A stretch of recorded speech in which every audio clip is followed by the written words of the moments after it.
I'm using my phone to video this, and I'm the only one hosting, so I don't have any music. So it's just going to be a really abrupt start. Welcome to my parents' new house. Hey, Mom and Dad. Hey. Hey, Myres. Welcome back on the podcast. Thanks. I wanted to, Steve and I have talked a lot about how we want to have these time capsules of recordings with family members and stuff. And we didn't really get all the way through like my whole childhood, and even like I don't think we even got through my sister's being born last time we talked on the podcast, and we still went for like 2 hours. So we just kind of called it after like I was born and the whole CF story. So anyway, I wanted to finish recording with you guys. We ended up, so when we recorded with Steven and Steven's parents, we learned our lesson, and we didn't record past like when they got married, because there are 4 Peacock kids and a lot of them are married. So there would just be a lot more stories to their life, similar to how there are a lot of stories with our lives. So anyway, we tried to cram too much into the last episode with you guys. So I wanted to do it again and try and wrap up my childhood beyond just me being sick, because that was only the first. Up until about 2 years old. Yeah, the first like 3 years of my life. I do still have CF, but it's a lot more manageable and a lot better. Praise God. You're doing great.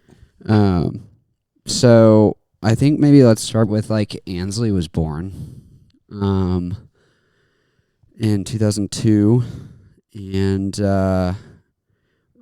so me and my friends were at the beach this weekend, and one of our friends, Jacob and Caroline Spates, shout out to them, because Caroline was giving me a hard time so I was asking her, and this is the discussion we were having down there, what's it like being a parent? Because that's just insane to me that, like, I'm older than y'all were when you had both me and Ansley, I think. Maybe. I'm 25. Yeah, I had just turned 25 when Ansley was born. So y'all had 2 kids at my age. Ish. Right. Something like Maybe that. 26. Anyway, so my friends have kids now, and Caroline wouldn't tell me. She was like, you have to have me on the pod so I can answer that. That's great. I love that. I was like, I guess that's fair. Save it for the pod. But it's like your heart walks around outside of your body.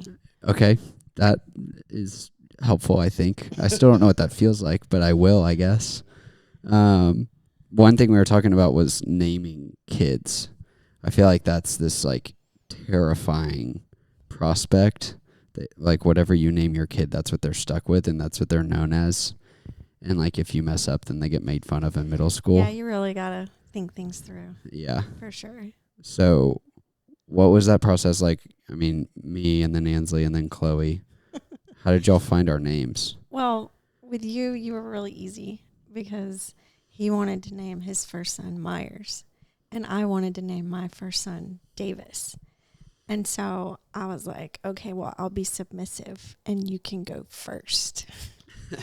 And then I was like, but wait a minute, what if I don't have another boy? I better squeeze Davis in there real quick. So Myres has been a family name on our side of the family so my dad's my middle name's Myres, granddad's middle name's Myres. His dad's first name was Myres, and his mom's maiden name was Myres. So that goes back, 5 generations? Is that 5? Yeah. So it's always been a family name on our side. So that's why and it's spelled uniquely, Myres. And so that's why I wanted Myres to be part of our son. And then obviously Davis has been on her side of the family with her maiden name, and other people have named their kids Davis and so forth and so on. So like Mom said, there was this fear of, okay, well, we have a son. What if we don't have another one? Yeah. So we wanted to both get the name in. Actually being true. Exactly. You didn't have another son. Yep, we did good. Exactly. Davis is over. Our line of Davises are through, so it's crazy. And you were the last Allen. Yeah. No pressure. As of right now. But if I don't have any sons, then uh-oh. So how'd you find Ansley Grace Allen? Well, I wanted to name Ansley Grace after my grandmother. She was just this amazing woman that I kind of wanted to emulate, and everyone adored her. She's amazing. And so I wanted to name her Grace. But apparently everyone in my family equally Everyone adored her. Yes. And my cousin beat me to the chase by a couple of months and named her daughter Grace. And I was like, well, at the time it was like we lived by them, and it was just like the only two of that age group coming along, and it just didn't seem right to name them both the same thing. Yeah. So we set out to find a name that would go with Grace. Do you want to tell the story? So we were trying to figure out a name, and as an alumni of Samford University, shout out Bulldogs, they sent out what was formerly known as the Seasons magazine for alumni. They have since renamed it this year, but unfortunately, right. And so, as was the case for us, as we were, married and then graduated, married, and then you look through the seasons, and at the end of the season's catalog, it gives updates for previous years. So it'll group them together by decades. So the 80s, so-and-so became president of such and such company. And then there's also births. And so you could see, Jelena and Robert had a son, Myres, and they would put your years and all this kind of stuff of your graduation. And so anyway, I was looking through the magazine and I saw the name Ansley, and I was like, that's a cool name. And so we were kind of kicking the tires on it, going Ansley Grace, that sounds really good. And that's pretty much how Ansley got her name. Yeah, I wanted to name her Riley. Yeah, and then my right. mom was like, oh, that's too masculine. That was, it kind of came down to Riley or Ansley. Yeah. And Ansley won out. Ansley Grace. Ansley Grace. So she's 2002. Yep. And Chloe. she's not Ainsley. Yes. Yes. There is no clear. I. Yeah, ANS. No AI. Yes. Yeah, in the South, a lot Yes. of people say Ainsley. Yes. And a lot of people are named Ainsley, and that's great. Yeah. But Ansley is Ansley, Right. not Ainsley. Right. Chloe comes along in 2007. There's a theme. Yes. Okay. I really wanted to name her Faith. Yep. Apparently, I'm just the middle name namer. Yeah. Why? Well, we We might have to back up to You gotta tell 2005. the story. It's So- part of the story. So we're kids, and you and Dad go off on a skiing trip. Yes. Have we not told the skiing trip? I don't think story? we got to the skiing. No, story. because we got to We got Ansley through- being born. Yeah, so. we got through Ansley being born. Well, it's really, we used to have this thing we would do every year, and we would go on vacation together. Thought it was really important that we go without the kids and really, maintain our relationship, work on our marriage. And so we would take turns planning. He would plan 1 year and I would plan 1 year. And it was my year to plan. And so I decided to plan a trip to go skiing because he really likes skiing. And I actually hate skiing. And so I decided to bring along some people that we could go skiing with so that I could just sit by the fire and read a book and he could go and ski and be happy. And so that was the plan, but he figured out where we were going, and Because you gave a hint. I did. It just seemed like that it wouldn't be such an obvious hint. Do you know what your hint was? I said it's got the word park in it. Yeah. And so he was like, Not very many places called park. I don't know. It just seems so generic to me. But anyway, Park And- City. Yes, and I said, Park City, Utah? I was like, what? Yeah. So anyway, he figured it out. And he went and he bought us skiing equipment.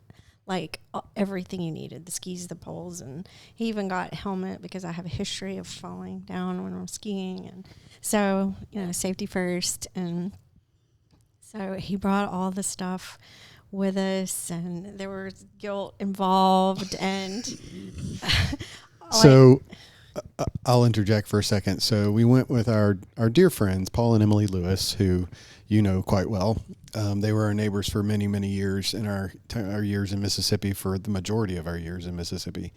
And so Paul and Emily went skiing a good bit. So like Mom said, she planned the trip with them so that I had people to ski with. And so she spent the day in the spa just getting wined and dined. And then I would go ski with Paul and Emily.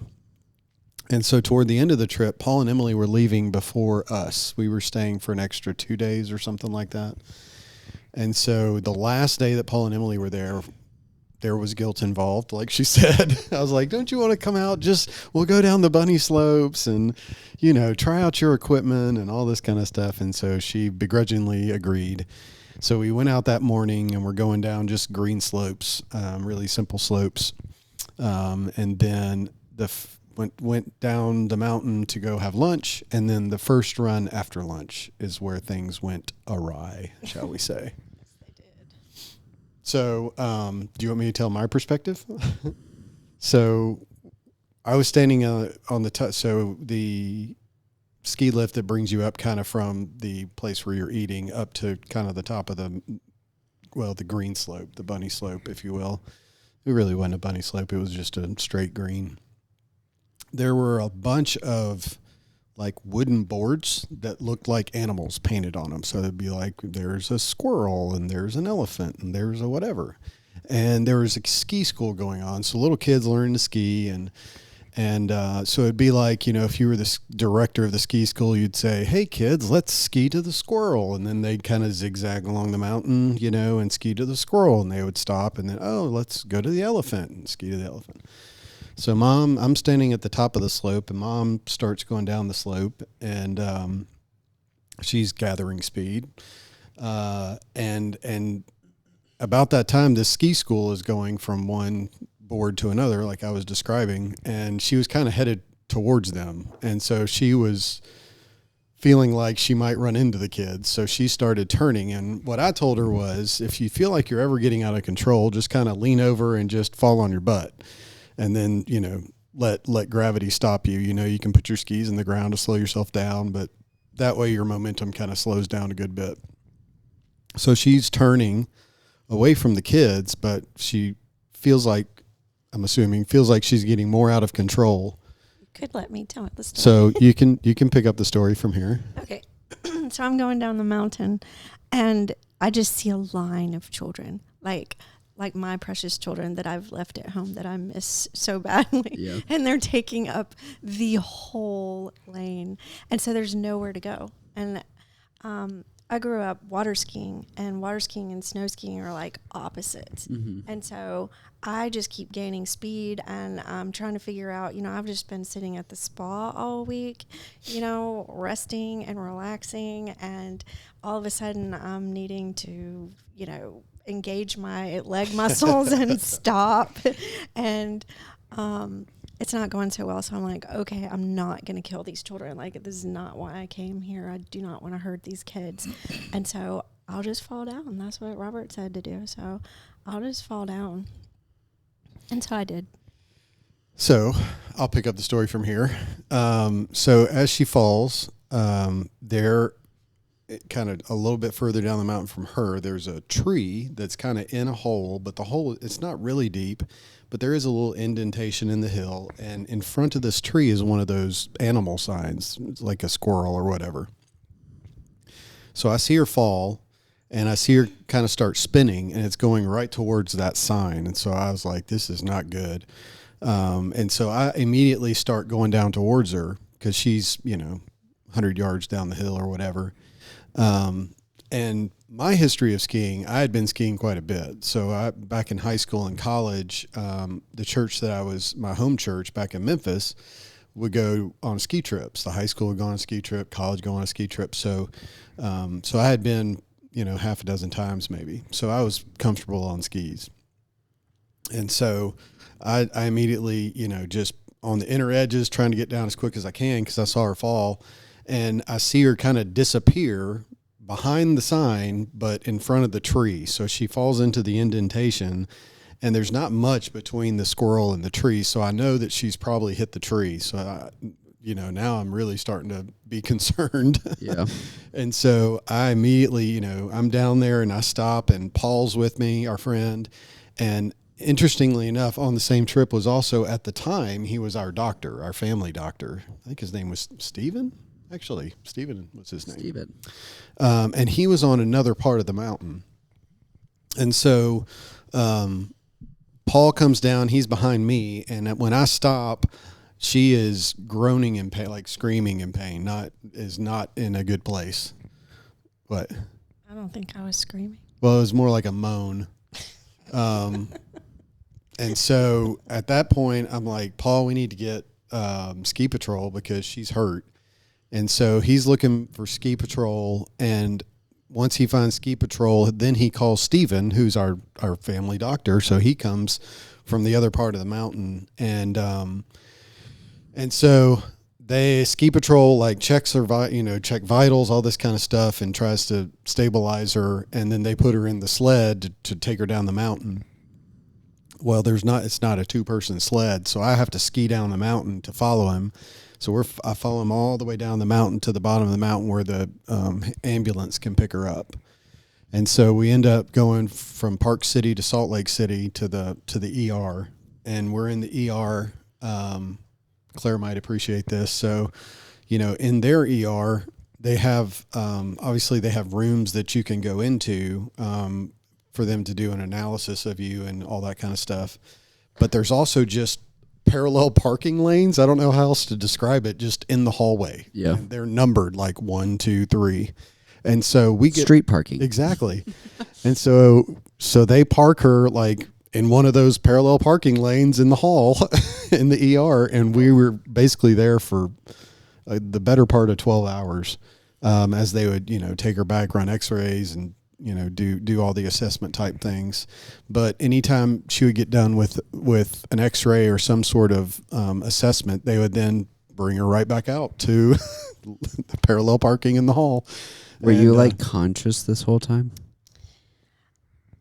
I don't remember feeling anything laying in the snow. I felt like I was cold, and I fell hard enough to crack my helmet. So I think I had a concussion. I remember the exhaust from the snowmobile that smelled really bad. And then the next thing I really remember is being in the ambulance, and they told me, we're going to try to stick you 3 times. And if we can't get you, then you're just going to have to wait until we get, down to the hospital. They were going to try to give me some morphine. And they could not get an IV started. And I was like, I don't care. Just keep poking me.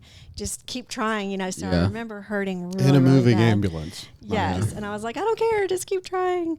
But they wouldn't keep trying. And so then I could just hear Dad laughing from the front seat, all the way. It was an hour and a half drive or something. Park City is not very close. It was not close. And so you think it's close, but it's not. It's really not. So that's what I remember. So, then we make it to hospital. So they found... I think they found around 12 breaks. I felt like it was less than that. But they didn't find... They found half or less of how many bones she actually broke. Yeah. Because of the trauma. I knew that my neck was broken. I knew my back was broken. So they were looking for... The reason that it took so long to be discharged, first of all, was... They were looking for a brace, and the drug rep, if you will, the representative that handled that brace for that company, I don't even know. They couldn't get in touch, or they didn't have one. They were trying to find a body brace that would brace her from her waist to her neck, and in order for her to be stabilized. And so until they found that, we were just going to be at the hospital. And so that's why we were there till basically midnight, or maybe even after that. on the day of the accident. And so, like I said, they found, 10 or 12 of the brakes, which is about half of all the things. You want to go through the list of all that was broken? No. It might help. Well, when we came home, we started trying to find a doctor who would take care of me. And we weren't really sure what even kind of doctor to go to. We tried like a different spinal specialist, a neurosurgeon. I can't even remember. I remember going to the neurosurgeon, Dr. Davis, and telling him that I thought my sternum was broken, and he laughed at me. And that didn't go over well. Continuing our wonderful interactions with doctors. Yeah. Yes, but every time they would do new imaging, they would find Something more else. breaks. Yeah. And so it was like I was going to the doctor every day, and every day they would add another break. So I ended up knowing that I had broken 7 ribs and 13 vertebrae, and my sternum was in 3 pieces. That's crazy. Yeah. I remember, all I really remember is you coming home. I think Granny was watching us. That's maybe, I don't know. I don't Maybe. remember that part. I was with a grandparent, I think Granny, and we were in our first Castle Woods house, and it had like this gray tile floor in the kitchen, and I remember you coming in a wheelchair, and I was like, what? I didn't know what was going on. They didn't tell you? I don't remember knowing what was Yeah. going on. Sorry. It's okay. I was 5, so Yeah. I don't have I had a clearer memory of that when I was younger, obviously. I have less of a clear memory of that now. Right. I just kind of see the image of Dad wheeling you in through the garage door. Yeah. And like most difficult things, it ended up being, one of the best things that ever happened to me. So Yeah. good things tend to happen So out of difficulty. for the next 6 months or so, is that right? She was in that brace from her waist to her neck to stabilize. So then do you want to tell the story about Chloe Well, and how she came along? sure. I wanted lots of kids, and so I had been wanting more kids, but Robert was feeling really good about 2. And Man-to-man defense. yeah, and so on one of my many trips to the doctor, they told me that I wouldn't be able to have kids anymore. And their reasoning was that I wouldn't be able to handle the pain, Yeah. basically. And so I came home and I was like, honey, they said that we couldn't have kids. I can't have any more kids. And he said, oh, man, I kind of wanted one more. And so I was like, okay, let's go. It's crazy. So I was like, I can handle the pain. Yeah. So you did. So I did. Yep. Yeah. That's where Chloe came from. Where'd her name come from? So like I said, I picked Faith. And then Robert came up with Chloe. I don't remember exactly where I heard the name.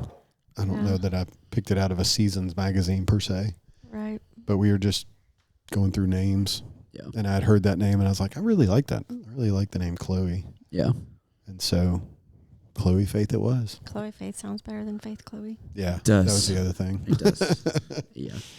Same with Grace Ansley. Yeah. It just doesn't doesn't work. roll. And since we're in the South, it's got to have a good first and middle, you know. Have to. One thing that we didn't take into account was that, she would have Chick-fil-A Yes. as her CFA. initials. Yeah. That's her Yeah. initials. There's worse At things. least till she gets married. Yeah. Didn't think that went through. but There's worse things to have your initials be related to. Right. Spell out, whatever. When did we start I guess homeschooling came along like in 2004, 5? Yeah, it's interesting. Well, I kind of decided to homeschool before I ever had kids. So when we were in Texas, I was hearing a lot about homeschooling, and it just kind of piqued my interest. And Robert had some employees that were homeschooled and was really impressed with them. I mean, they were like my best employees, better Yeah. than some of the adults that worked for me. I mean, they were phenomenal. Yeah. Yeah. And so when we moved to Mississippi, I actually started hanging out with a homeschool group in 2002. So you were only 2 years old, and Ansley was a baby. Yeah. So technically you don't usually start schooling when you're 2, but I guess when you homeschool, everything that you do is learning, right? So, Yeah. so we started early. But when the rubber hit the road at 4, where we really had to make a decision, we kind of explored going to a private school, and Very evident that was not going to happen. Yeah. Yeah, that door was closed. That's a long story, so we'll just say that door closed. Yeah. The way I summarize it for people usually is that they wouldn't administer my medicine whenever I needed to eat. That's the short version Correct. of that story. I think the fact that when we went back in to meet, we were met with their lawyers. And we knew the folks, Yeah. we had been to their house to eat. I mean, we knew them. Yeah. Yeah. So it was kind of like, really? Yeah. Anyway. Yeah. So homeschooling, and then I feel like I'm trying to think of the best way to ask this question, because your skiing accident ended up informing a lot of like our health journeys, our journeys as a family.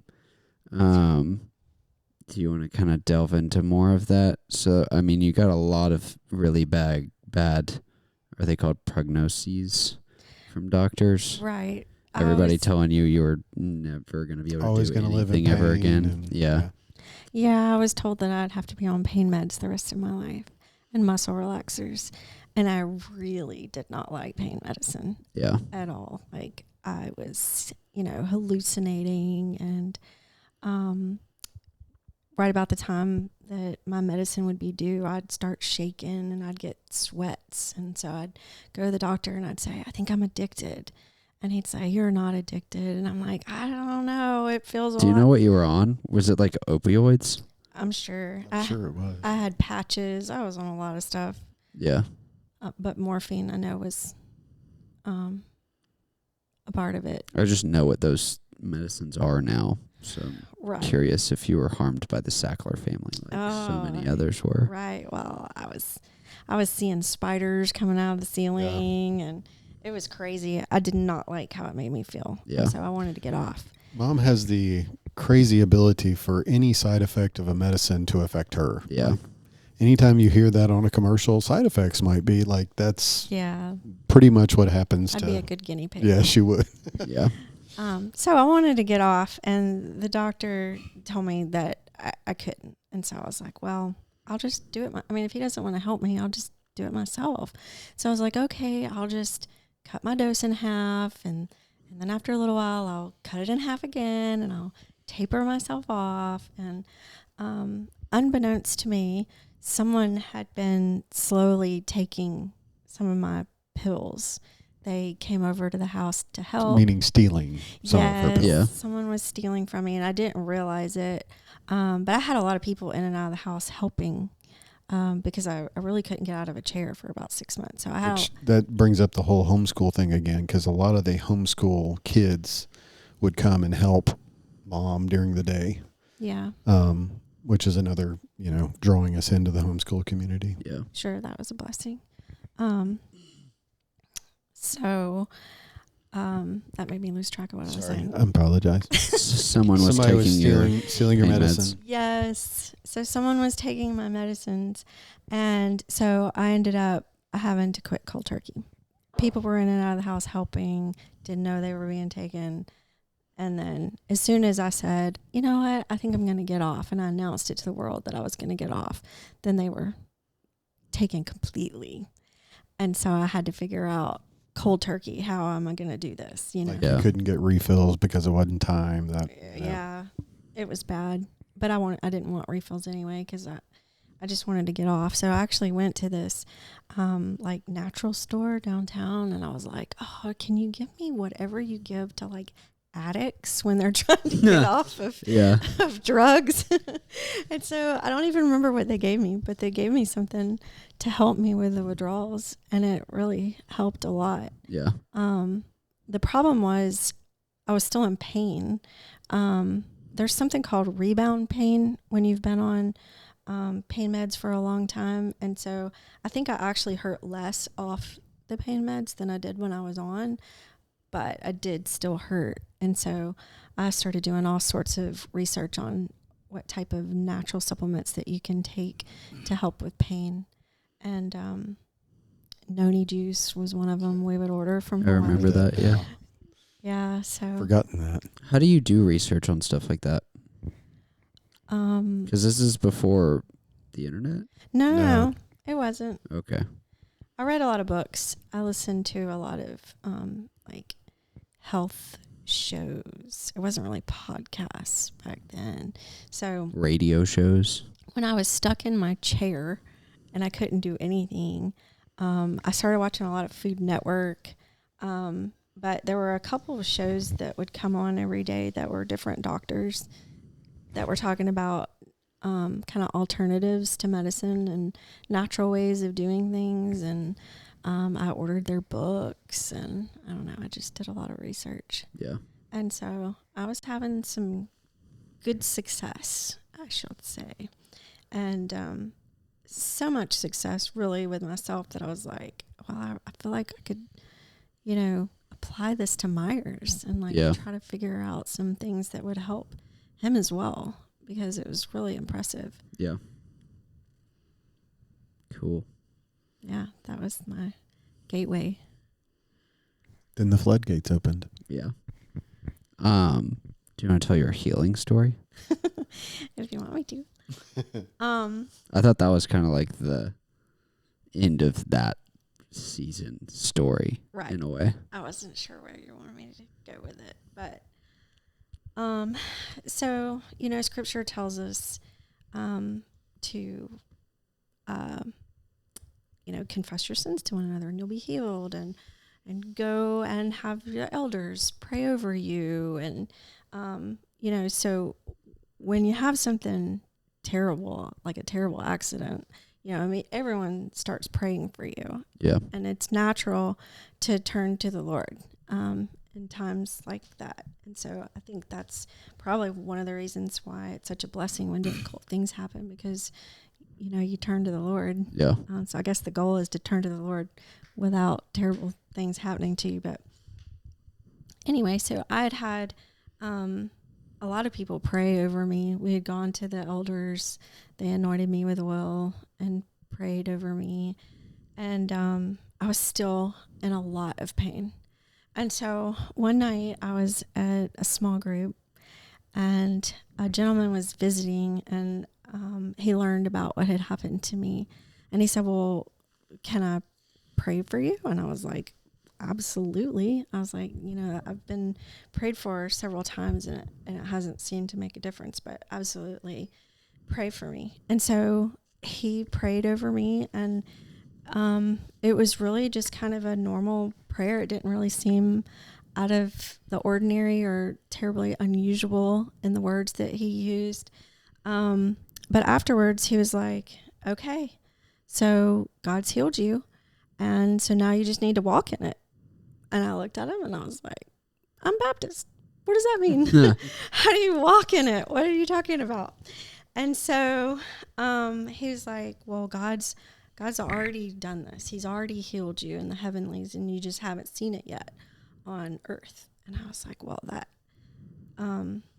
that's interesting. And he said, you just need to thank God for your healing. And I was like, well, and it just seems sort of fake. I'm not like a fake person. And so it seems weird to thank God for my healing when or for taking away my pain. Really, I wasn't asking for healing as much as I was just asking, to make the pain go away. And so I was like, this seems super fake to thank God for taking away my pain as I sit here in pain.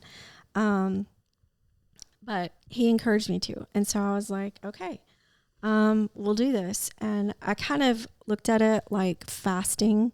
So, when you fast and you start to get hungry, then you pray for, maybe whatever the Lord has called you to fast over, or just you pray to him and tell him, that you love him more than food. You want him more than that. Whatever it is you're praying for, it's more important to you than, taking away these hunger pains. And so I was like, well, okay, so I'll kind of look at it like that. And every time I hurt, then I'll just thank God for my healing, and it'll be kind of like a reminder. And I hurt a lot. So I thanked God for my healing a lot. Yeah. And within 2 weeks, there was no more pain. Wow. And I've had x-rays done, and you cannot tell that I had an accident. And the doctors had told me, for the rest of your life, you'll know when the weather's going to change. You'll be able to predict, And you hear a lot of people talk about that. And they told me I would have arthritis and, that I would end up all hunched over. And they told me a lot of things. But God completely healed me. Yeah. And in fact, I had lost 2 inches and I gained them back. Yeah. So that is life-changing. It's pretty crazy. Yeah. So 2 big miracles in the family so far, and we're at what, 2006? That's right. Yeah. God is good. Yeah, that's awesome. What was the 2008-2009 financial crisis like? It's funny because I've been going back and learning about all the history of a lot of these major events and stuff, So like when we were at dinner the other night with Granny, I was like, Granny was alive when JFK was assassinated. That's right. That's an interesting thing to ask. I don't remember it being like, I remember it happening obviously, but I don't know that it really affected us much. Because I was in an industry that, people need gas for their cars. So Right. Working for an oil company, you're okay. Yeah. I think Katrina was more crazy as far as, what was going on and things being, more challenging to find gas and fill up your car and that kind of stuff. I feel like that was more of a thing than the financial crisis for us. Yeah. Yeah, and I think Katrina really hurt us financially as well, just Yeah. because we were building a house at the time and the price of everything Skyrocketed. skyrocketed Yeah. because there was such a demand for wood and all the things that it takes to build a house, because so many people had to rebuild. Yeah. And so when we ended up selling our house, how many years later? 15 Yeah. or 12. Yeah, something like that. 12. We still hadn't caught up price wise, so we Yeah. lost money on our house. Yeah, we lost a good Yeah. bit of money on that house. Yeah. Yeah. So 2008 not as impactful on us. I couldn't really remember when I've reflected on that time. I didn't really remember it being like this crazy time for us, No. because you listen to people who lived through that time period and worked in finance or something like that, like I do, because I'm a finance nerd, and they're like, my life ended. Yeah, I mean, when the market crashes and things like that, obviously that's going to affect a lot of people. But for us, like I said, being in the oil and gas industry, it obviously price dropped some, that kind of thing. Those kinds of things happened, but in the grand scheme of it, I was still getting my salary check. We were still making the same kind of money we were making before. So Yeah.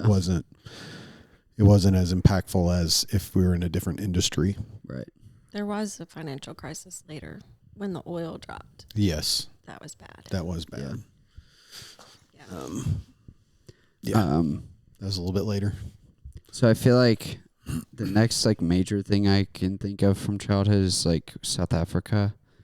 So 2009, 2010, something like that. Somewhere around 2011. 11. Yeah, 2011. That's right. Do y'all know of? Or can you think of anything in between 2007 and 2011? Is my voice coming through? Other than Chloe? Is my voice coming through? Okay. Yeah, I I think. hear you. Yeah, I think it's more directional, right there. Yeah. Okay. The cone isn't. Chloe. Chloe came along. Yeah, 2007. She did. And we didn't slow down much. No. Yeah. We just, Yeah, I know. It's Brought her we with were us really everywhere. busy. Yeah. Yeah. I mean, she was out at the pool with us and like at 2 weeks. I took her on her first flight at 2 weeks. That's right. Yeah. We went to South Dakota. we went to see Aunt Jen graduate Cincinnati. from medical Yeah, school. Kansas City. City. One of those. Yeah. When was South Dakota? Oh, goodness. Because That's Chloe good was a question. baby then, too. I think, didn't me and Dad drive up and then No, we all flew. we all flew up there? Yeah, we rented a car. That's what it was. Yeah, I we rented a remember. GMC Acadia That's right. because we thought about buying a GMC Acadia We after did. that because we loved that car. It was a good car. And then we drove across the whole state to go see Mount Rushmore. Mount Rushmore. Rapid City. That was cool. You're remembering driving to Kansas City with Dad. That's what Yes. it was. Yeah. Me and Ansley and Chloe flew. That's a Yeah. long Chloe- drive. Yeah. Was like 10 days old. And I Yeah. had a 4-year-old to help me with her. Yeah. Awesome. That was exciting. Yeah, I don't know much in between Chloe and then South I Africa. played soccer at the YMCA, and then I played soccer for Northwest Rankin. Yep. We And were the like girls, state champion. yeah, third in state. It was amazing. Didn't quite make. We got beat by JFC. Mm. You still remember? I still remember it. Not better though. No, not bitter. That was 5th grade, I think. And the girls did gymnastics Ballet. and ballet. I did upward basketball. Cool little side note on your upper basketball. Your coach for upper basketball ended up being the first female NFL referee. Yes, I don't remember her name, Trying to remember, golly. but I remember I watching apologize that for game. not remembering her name. Yeah, it's okay. She's probably not going to listen to this. She probably doesn't know that this podcast exists. I mean, when did we discover Seaside? When was the first Seaside trip? Because we did Orange After Beach one Ukraine? time. No, we No, it was before Ukraine. Yeah, I think we went once before Ukraine. Uh, That was probably around 2009 or 2010. I was going to say 9 or 10 maybe. yeah. My favorite place on earth. Yeah, I've been to Seaside's beaches awesome. all over the world, and I just love Seaside. Yeah. Elton Stevens, his family was the one who developed Seaside. Nice. Good job, Elton. His daughter's name, Shout out Elton. Alice. Alice Beach. Alice Beach. Nice. Anyway, I can't wait to meet him one day. Let me think what else. I remember going to the YMCA a lot. Yeah. Going to swim there. We were members at the pool in our neighborhood for a little while. Mm-hmm. We went to the Mill Creek pool a lot. I guess I'm thinking about pools because it's summer Yeah. and the beach. What else did we You do? grew up on a golf course, so you played on the golf course. Yeah, so we grew up in a golf course neighborhood, and then the golf course was closed on Monday, so I'd go ride my bike on the trail, the cart trails, and then I'd get chased off by the maintenance people. That was really fun. You guys let me ride my bike like everywhere. Yep. Yes. Were you not scared that I was gonna like get hit by a car or something? No. No. There were sidewalks. Yeah. And I don't know. Like, it's nothing Well- compared to how I grew up. It's just funny Yeah. because I would ride my bike 4 or 5 miles from the house sometimes, and you were just fine with it. Well, I'm not really a fearful person, Yeah, very much so. And I'm not either because I would ride my bike 4 or 5 Right. miles away from the house when I was 10. But I was given a lot of freedom as a child. So was I. And so I feel like it. Latchkey. Yeah. I mean, like I would ride my bike miles and miles and miles and miles around Memphis, Yeah, not Brandon, Mississippi. So Yeah. I wonder what this is very philosophical or something. I don't know, but like I don't feel dangerous driving around downtown at all ever here, and I know of people who supposedly have been like mugged in areas like close to my house, but I've never really been scared of anything like that, and nothing like that also has ever happened to me. And I wonder, I wonder if like being scared of that makes you more susceptible to it or something, you know? I wonder about that. Could be. I don't know. Like, we were also members of the zoo. Yeah. Wasn't in the best area of town. Yeah, the zoo was if you're in Birmingham, it was like kind of like going to North Birmingham. That's probably the best comparison in Jackson. And so most of my friends, the wives, weren't allowed to go down there. And so it was hard to find people that would be willing to go with us to the zoo. So, but that's okay. I think it's just having awareness, you know, of your situation, of when you go places and how you go, and if you're with people. Right. It's just having awareness. Yeah. But like Mom was saying, it's not like we tried to instill the fact that we don't live in fear, right, because that's a biblical concept. Right. So. Yeah. So 2010 is South Africa? 11 is South Africa. Yep. That was fun. We packed up 20 duffel bags. I think it was 30 duffel bags. No, it wasn't 30. We each had 2, so it was only 10. It was 10. Oh. It's just that but they were massive. Yeah. But they were full with not like all hygiene products that we were going to pass out, which is a cool story. So the church we were going to, we threw it out to the church. Hey, we want to take a bunch of hygiene products to these orphans that we're going to be working with in South Africa. And we were going, side note, we were going to see my accountability partner, Jason Hester, shout out Jason, and his wife and kids. They had moved there for 3 months. God had called him to go and live there for 3 months. And so he packed up everything and moved. I think that I remembered them being there for a year. So I was wrong on that. It was 3 months. Yeah, 3 months. And so on the back end of that, we wanted to go see him. So, he had been telling me, you know, we had been keeping up with each other, obviously, which, by the way, we're still accountability partners 20 years later. And live many hours away from each other, but still doing it. Now we FaceTime. Yeah. We got with our church and we were like, hey, we want to take a bunch of hygiene products, you know, toothbrush, toothpaste, whatever, to the orphans over there. And so they showed up and showed out. Like, we packed Ziplocs full to fill 10 duffel bags full.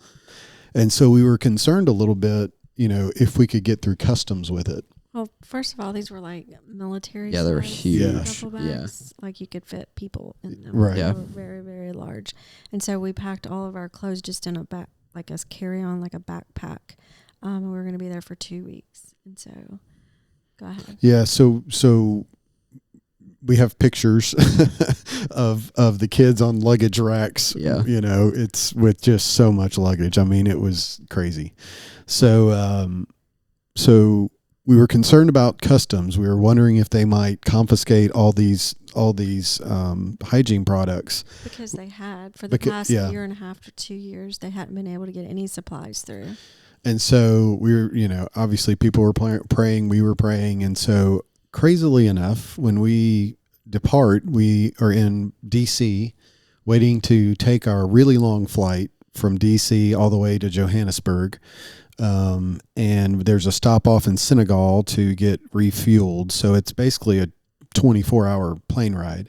And before we even start on our journey, there's a storm that comes through after we've loaded the plane. So we're sitting on the tarmac waiting to take off. And a storm rolls through, and it's like 2.5 hours we're sitting on the tarmac. So we were like 10th or 12th in line to take off or something. And so the storm rolls through. 2.5 hours later, they start sending planes again, and they couldn't have spent, I mean, it couldn't have been a half a dozen planes, and then another storm rolls through. So we were on the tarmac before our long flight. We were on the plane on the tarmac for 5 hours before we took off to go on our long flight. That's my brag to people whenever we talk about long flights. Yeah. I've been on a 23-hour long flight. I think it was but 28 or something. I thought the actual flight. The flight was like 18, and then we were on the tarmac for 5. That's what I remember. I don't know. It was a long time. I remember that the flight was going to be 22 hours. I'll up my number next time I'm bragging. So we go to Senegal. Well, hold on.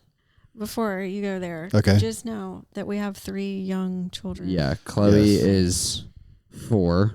I think I'm 11 Yes, and she's Nancy's 4. 9. That's right. She was 3. Well, then it had to be 2010. That's why I always remembered it me being 10. Yeah. But I don't know. I don't know. I'd have to look. Anyway. Well, anyway, Regardless, small kids. Yeah, because she was 4 and you. So we're 5 hours and no food. We were getting on the flight at dinner time, but they were going to serve dinner, and so we're like rushing, and we're like, let's just get on the plane. We'll eat on the plane. So we get on the plane, and then we can't eat on the plane. Yeah. So we've got 3 young kids. And we aren't the only ones with kids on the plane. Right. And we're like begging the flight attendants. Some peanuts, Please, something. anything. And there's some law that says that you can't give food. Food service while they're on the tarmac. Right. It You're has to not be in the allowed. air. At one point, somebody snuck us some cookies, Yeah. but they weren't supposed to do that. Thank you, person. So, like I said, we finally take off, land in Senegal, get refueled, head to Johannesburg. Well, Johannesburg wasn't our last stop. We were flying to Durban, and then we were renting a car to drive to Pietermaritzburg, which is an hour and a half inland from Durban, which is kind of on the eastern coast of South Africa. So we get to Johannesburg, and obviously we miss our connecting flight because we were on the tarmac in D.C. for 5 hours. So we have to take all of our luggage. They're putting us up in a hotel for a short nap, basically, because we've got to be back at the airport to catch our flight to Durban the next day. And so we throw all the luggage on the big cart so that we can get it to the bus that's taking us to the hotel.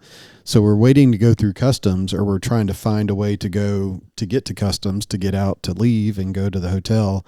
And lo and behold, like, there were no custom agents. Like, we just went right through. No one was there. Yeah. And then we end up on the bus and never got checked. Our duffel bags Wasn't never it like got 1 a.m. or inspected. something? Yes. It was super late. Yeah. It was in the middle of the night. Because then I remember going to bed and it was super late and waking up and it Like was still 2 dark. hours later. Yeah, it was still dark.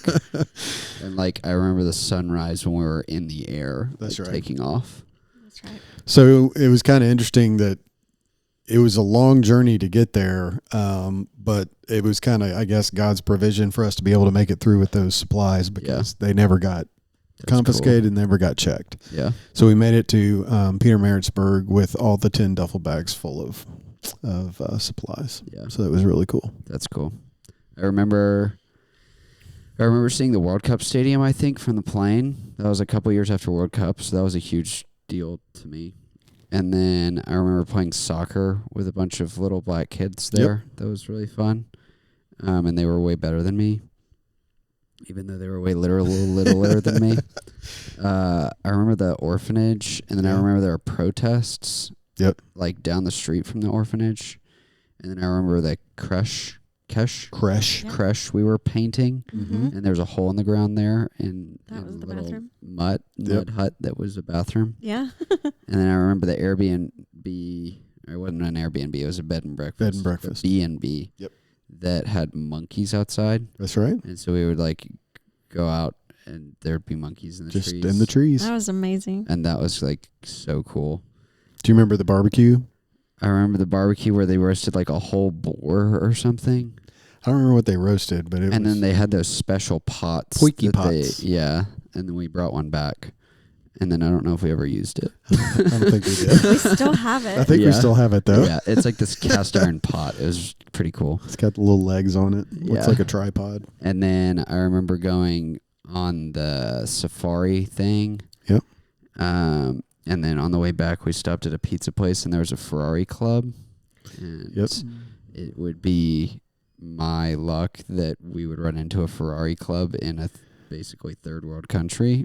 So that God's was gift to you. Yeah. We had rented a car, and so we decided to go on like a Nissan Qashqai. Yes, a Qashqai, and we decided to like go on this loop. Jason had told us about this loop we could go on that kind of showed us the countryside and little places you could stop along the way to have food, and so literally it's like in the middle of nowhere. Like we're just on this country road, going around this loop, And somebody, were we stopping to? I think we were stopping to eat, weren't we? So we were looking for some food, and we see this little village, if you will, of place to stop. And so we pull in, and lo and behold, of course, there's like a Ferrari club. Yeah, there's parked like 6 Ferraris parked there. in the middle of nowhere, South Africa, outside of I think we had a Pietermaritzburg. Nissan X Trail. It may have been. I can't remember. I remember that was the first time I ever saw European cars. Yeah. So like there's a semi-truck brand called MAN, M-A-N. And I remember seeing MAN trucks driving around and then seeing like Renaults and Citroens and all these kind of things. Driving on the wrong We're side. driving on the wrong Yeah. side of the road. And Dad was driving on the right side of the road, driving a stick shift car with his left hand, That's right. which is, I imagine, is a very strange experience. It is weird. It is set up the same way as if you were doing it with your right hand. I thought it might be set up backwards so that first would be closest to you, but it was furthest away from you. So it was a little weird. Yeah. So that was cool. And life-changing. I mean, I saw like real poverty when I was 10. Yeah. So that kind of changes your perspective, hopefully, if you're not a socio-psychopath. Yeah, I cried a lot. That was, yes, very life-changing trip for I sure. remember being prayed over. Yeah. Well, I guess we could. There's so many stories to So tell many. for your whole life. So before we went, there was a point of contention about whether I should go because of my CF. So there was some contention over whether or not to take all the kids Yeah. or some of the kids. And so we ended up praying about every one of the kids as to whether or not they should go. And with you were the first one that we started. Yes. with. Yeah. I fasted for 10 days. That's the longest I've ever fasted. And I read through the whole Bible in the 10 days, just waiting for God to tell me something. And I was listening, and I wasn't hearing anything. And so after fasting for 10 days, reading through the entire Bible, I was like, well, I'm not hearing anything. And I normally hear from the Lord. So he must have already told me. And I just wasn't listening. And so then I'm like, well, he says, go you therefore. He doesn't put limitations unless you have Right. Yeah. this diagnosis. Right. Or unless, And so I just had a peace about it, which is crazy because we were taking you with a suppressed immune system to a place where the majority of the people had AIDS. Tuberculosis was rampant. Jason, building up to the trip, was very concerned and was sharing, are you sure, just telling us all the things that we need to be aware of as we're making this decision. And he was very concerned about you coming. Yeah. And so, so we were praying through all of them. God doesn't give you a spirit of fear. No. Yeah. So then the night before we left, we went to a Pentecostal revival, which was crazy. I think it was earlier on in the week. Was it? Oh, it was the night. I thought Was it was the night before. Okay. You were there packing. You I stayed really- there. Oh, you're talking about before we left for South Yeah. Africa. Okay, I thought you were talking about in South Africa. I really didn't Sorry. want to go, but you Yes. wanted me to go just because there was a guy we met who said that they would pray for healing. Okay, well, This is an important night. This is why I bring it up, because that was the first time I ever felt the Holy Spirit. okay, well, I was healed. My back was healed. Yeah. And so this kind of, it makes you think a lot Yeah. about healing and the nature of it and why when some people pray, some people are healed and others aren't. And so I actually, before that night, I was at a birthday party at the Ash's house. And for a few years at our church, I had led a special needs ministry for families who had kids with special needs. And primarily I was working with the parents, although I also did a Sunday school class. And so there was this support group, and this lady would come, and she had a special needs child, and it wasn't good. The prognosis wasn't good. And so I ran into her at a birthday party at the Ashes. And I said to my friend Lori D, I was like, I know her. She used to come to my support group. She's like, no, she doesn't have a special needs child. And I'm like, I know she does. Like, I really remember her. And so I went up to her and I said, I'm sorry. I know this is crazy, but do you have a special needs child? And she said, I used to. And in that moment, I knew what she meant. And she meant that her child had been healed. Like, I just knew. And I kind of lost it. Like, I started crying immediately. And I'm not a crier, like, per se. Like, I don't cry in front of other people generally. And usually I can keep my emotions in check. And the interesting thing is, I really felt like I was at a peace with God over you having CF. Like, it took me a minute to get there. Like, I prayed a lot and cried to him a lot before I kind of had a peace and knew that God is good and God is in control and that he loves you more than I ever could. And so if he allowed this, then it had to have been out of his goodness. And who am I to question him? Who am I when he, the creator of the universe, the one who made all these stars, like, who am I to question his plan? Because he's good and he loves you. And so I thought I was good with that. But then when I heard that her son was healed, like, I literally went and, like, I just got up and I went inside Lori's house and just started crying because I was like, I don't know. It was one of those moments like, well, if you'll heal her son, why not mine? Like, it just like, what? Like, that's not fair. Yeah. You know? I mean, I'm not proud of that, but that's what I was feeling. And so I began to really kind of pray through and think through and be comfortable with the idea of some people have the gift of healing, because I did eventually go outside and she did tell me the story of her son being healed, and she had heard about this prayer service that was going to take place, and people had asked her to go and asked her to bring her son, and she was a photographer and she had a shoot that day, and she was like, I can't go. And they're like, you really need to go. And so she kind of had this like inner turmoil and wrestling with herself on whether or not she was going to take her son. And it kind of boiled down to, she's like, well, like, if there's any chance, then I have to. And so she pulls up to this little bitty tiny church, and there's like hardly anyone in the parking lot, and she's like, this cannot be real. I mean, if this person really healed people, then there would be crowds, like it would be on TV. I mean, you know, like everyone would be flocking there.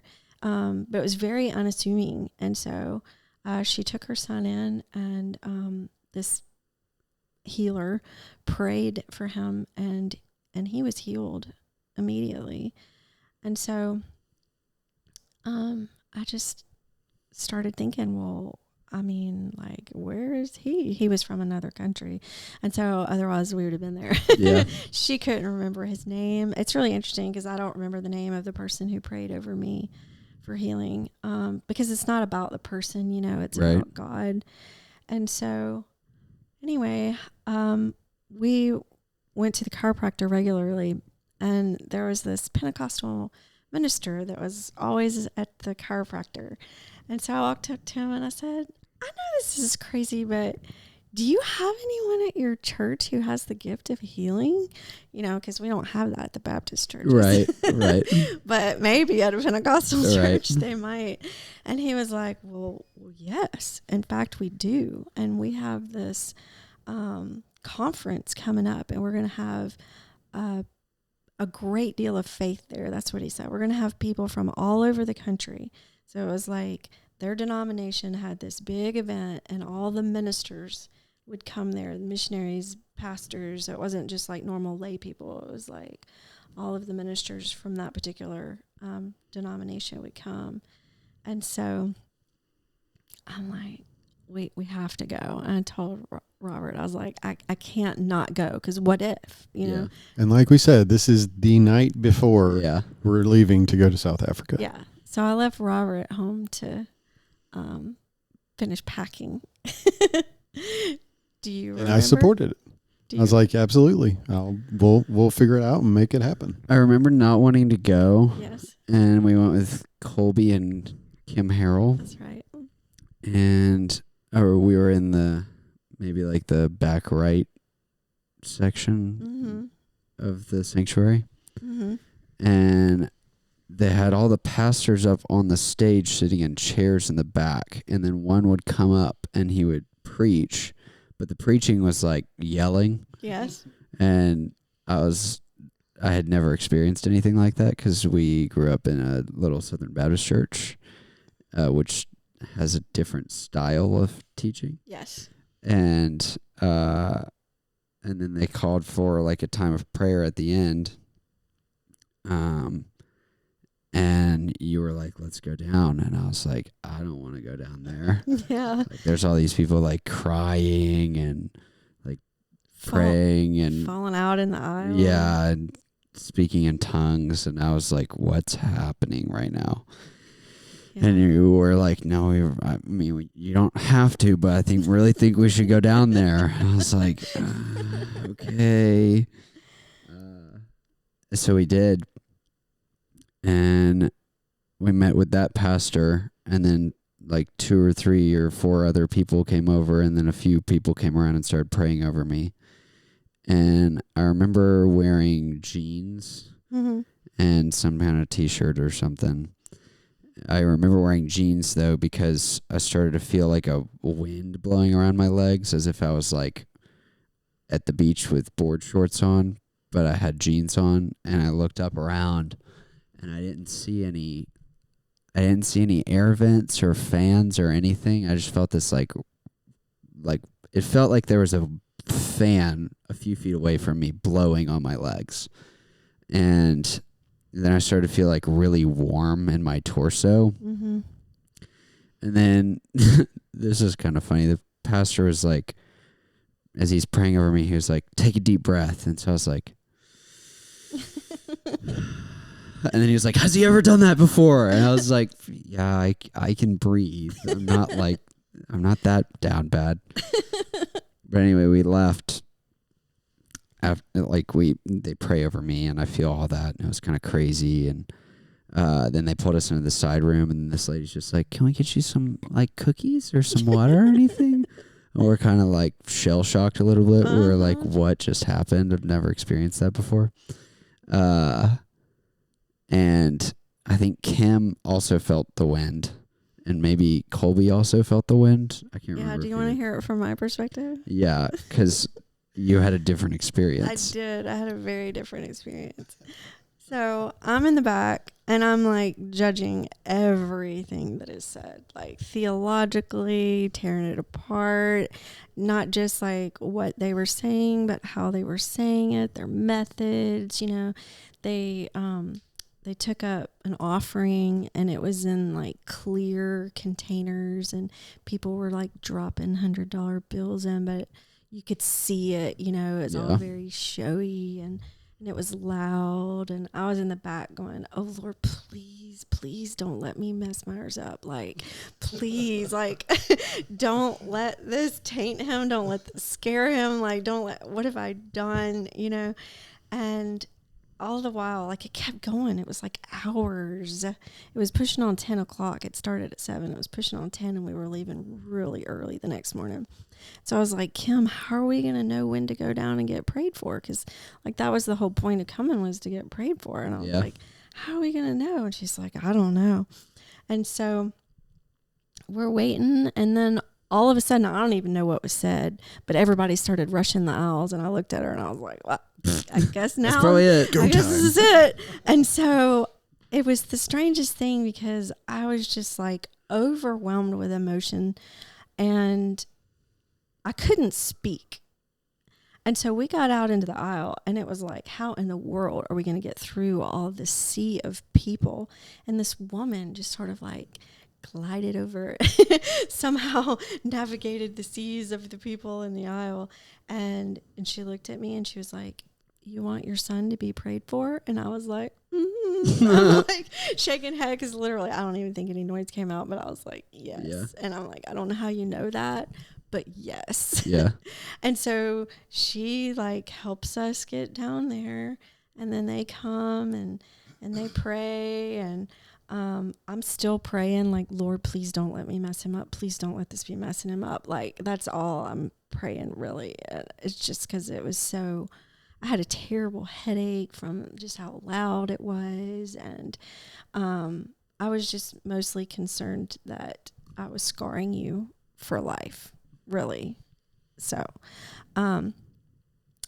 after they finish praying and pressing and do all the little things that they're doing, then we go out into the hallway and are offered the cookies or whatever. And so we went on our way and got out to the parking lot, and Kim went to get in her car, and I was like, well, so did you feel anything? And you were like, it was so cold. And I was like, what was so cold? And you were like, the wind. And I was like, the wind? And you were like, you didn't feel the wind? I was like, I didn't feel anything. You felt something? I took off running for Kim across the parking lot. I was like, Kim, stop. He felt something. Yeah. He felt something. And she rolls down the window and she was like, it was so cold, like the wind. And I was like, oh my gosh, I completely missed it. I missed whatever God was doing because I was just judging and not open to it. And so I was like, I will never make that mistake again. I won't miss it next time. Yeah. Yeah. So then there was another time in South Africa, like 2 weeks later, where I was also being prayed over. Yes. And anointed with oil. And I didn't feel the wind this time, but I felt like a really hot burning sensation in my torso. And that was kind of cool. Yes. Did you notice any like change in my condition after those, that month? Because I don't really remember. I remember feeling those things and being like, there's something supernatural happening, but I don't remember my condition really changing. Not necessarily. I don't necessarily remember. I feel like the Lord has just sustained you. Yeah. I think there's been a lot of improvement in the last few years, but I think the Lord sustains you. Yeah. And I think that has been something that has kept me on my knees, Yeah. needing him constantly. Yeah. Kind of like I was saying, you don't need to wait for something. Like, you always need him. Well, you've kind of given me that reason to always be praying. So thanks. I appreciate it. Yeah, sure thing. My pleasure. I did it on purpose. It wasn't God. It was me who got CF. Right. Yeah, I feel like the scripture that's like, when I guess it's Paul praying about having a thorn in his side or whatever, that like keeps his dependency on God. Yes. That's always been my relationship with CF.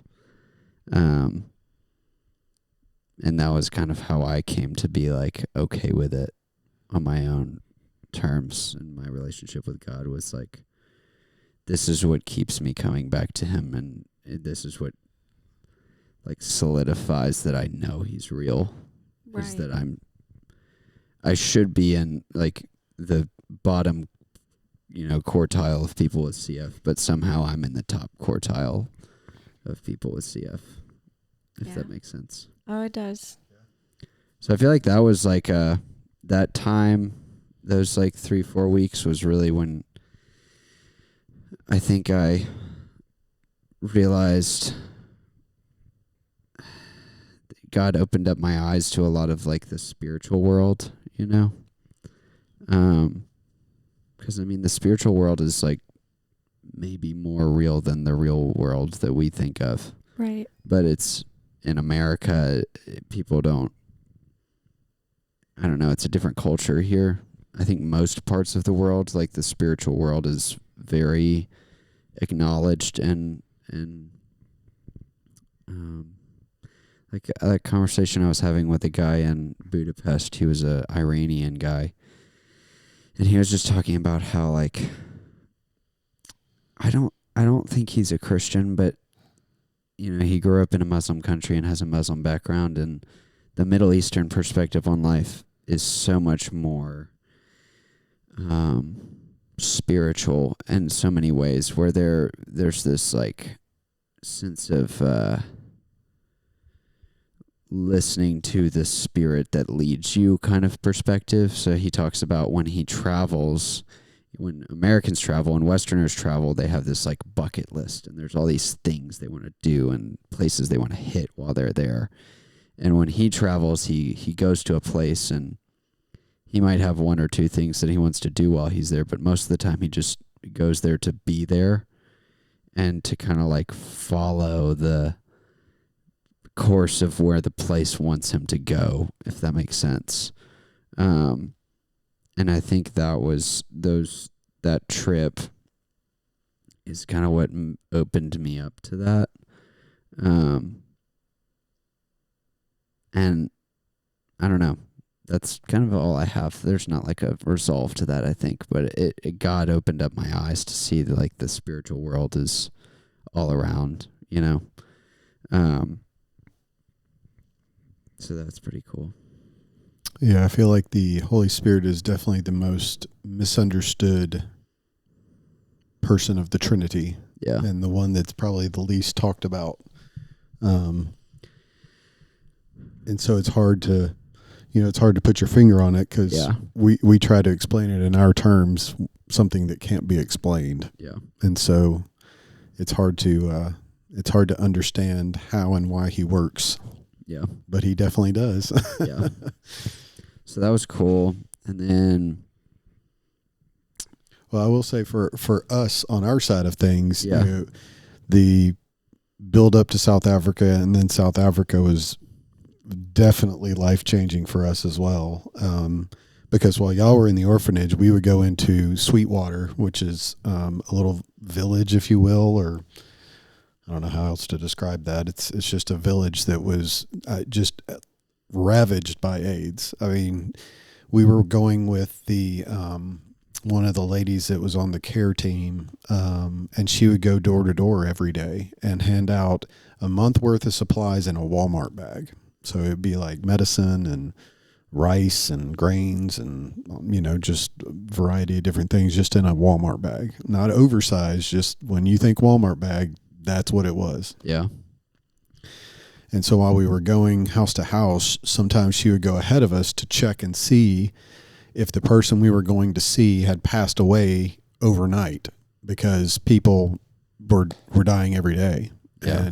And one of the stops we stopped at, the person had passed away, and she had to make a note to go to the school later that day to talk to the child whose parent had just passed away. Wow. From AIDS.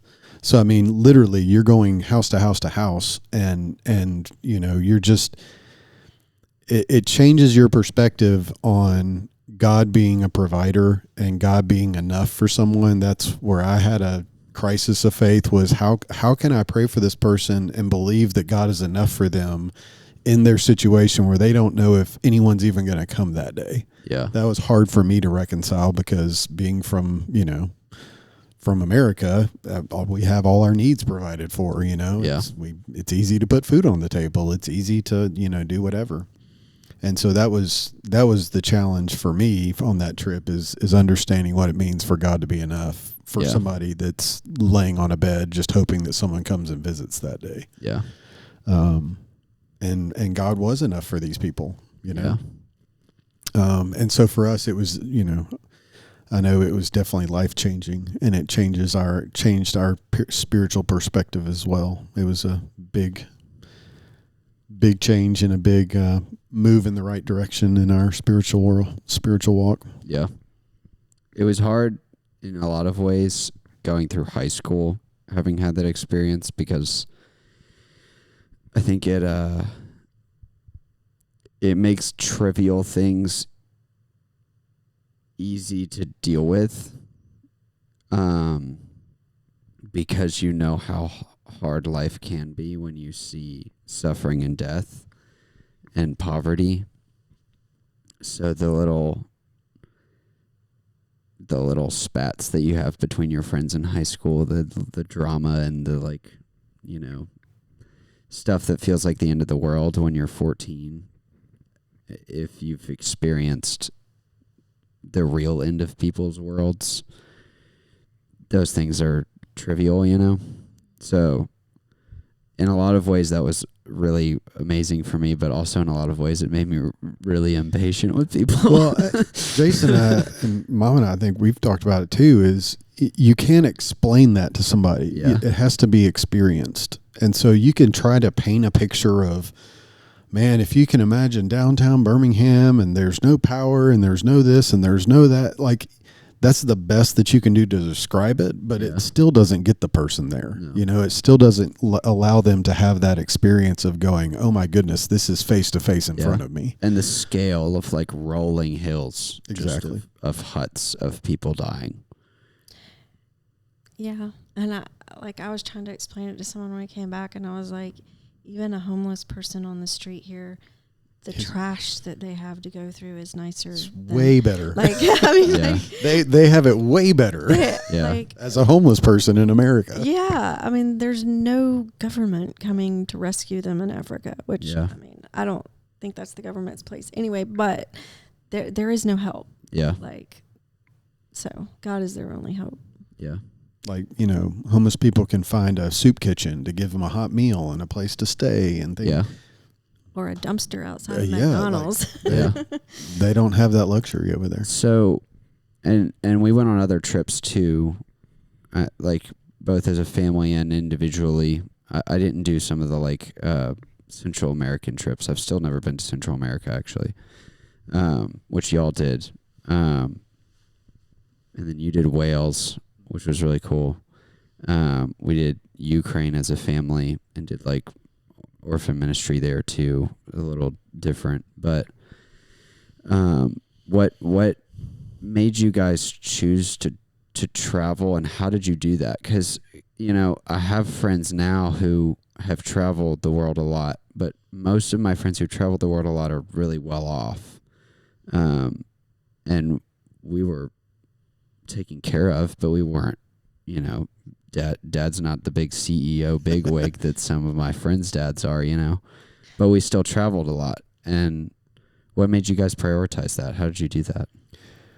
I'll say one thing. We talked a lot about, you know, you can give your kids gifts that are really cool, right? Like 16 years old, you get a car, and, you know, at Christmas you get, you know, our thing was like when you go off to college, the Christmas before, you're getting a laptop, you know, because you're going to need a computer.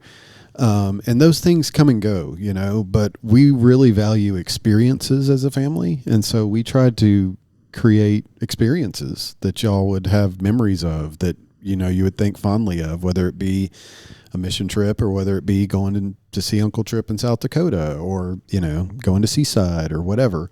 And so we still value experiences, and we still talk about, you know, what experiences can we create with each other and, you know, with our family, you know, as it's growing. You know, that's going to be a little bit more challenging, but we still want to, and we still value creating those experiences. Yeah. Because I think that when you look back, obviously, I feel like, you know, I'm not going to speak for you, but I feel like for all you kids that you can look back and remember, oh man, you remember when, you know, we were there and this happened, and you're going to remember that way before a laptop that we got you to go off to college with. Yeah. So I think that was one thing that we tried to prioritize. Yeah, I guess for me, I'll say that I really know the Lord as provider.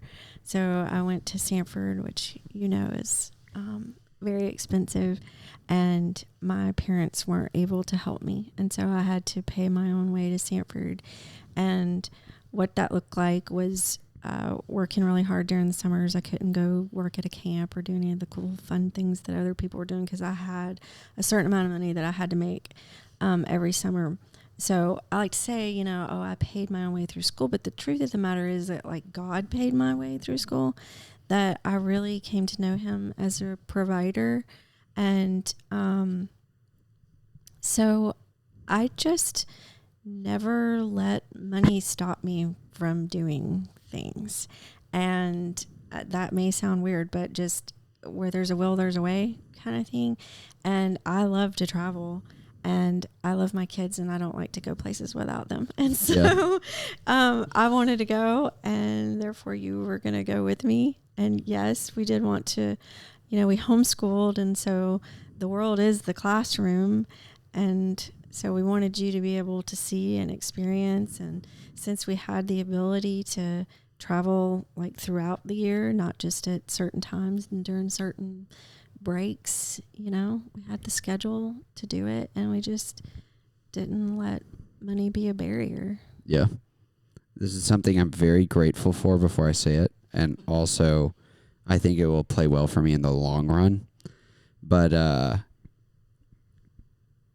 the ability to travel whenever, take off whenever, and to make my own schedule, that I've had that ability my entire life. It ruined me a little bit for working a normal job. Sorry about that. I think it'll play well for me in the long run. Chapters. It's just chapters in your life. Yeah, because my ambition is to create a company where everybody gets to have that freedom. Oh, that's great. But yeah, it's made it really challenging to work a 9 to 5 or a 7 to 5 job. Well, maybe that's good. Maybe it makes you hungry. Yeah. So that's a good thing to be hungry. I think the thing I'm most grateful for, that I usually attribute to, like, it's a combination of both, like the way you guys raised me and also like the homeschooling idea, is just that I kind of believe anything's possible. Because not only that was kind of like what you guys trained me to believe, because like we serve a God who has he's the owner of the cattle on 1,000 hills or whatever the scripture is, like he created everything. So obviously anything's possible. But also, like, practically, I mean, I got a better education than a lot of people by doing school for a fraction of the amount of time that other people did. And with the other time, sure, there's ways that I wasted that playing video games and stuff, but also, like, I was able to try so many things already as a kid, and that's just awesome and cool.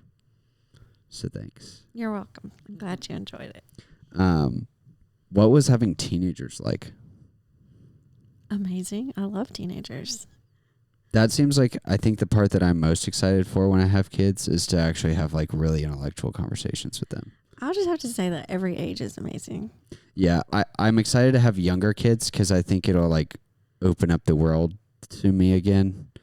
I think just to see their wonder of what excites them and what piques their interest. Yeah. And just to have that childlike wonder of, oh my goodness, have you seen this? Yeah.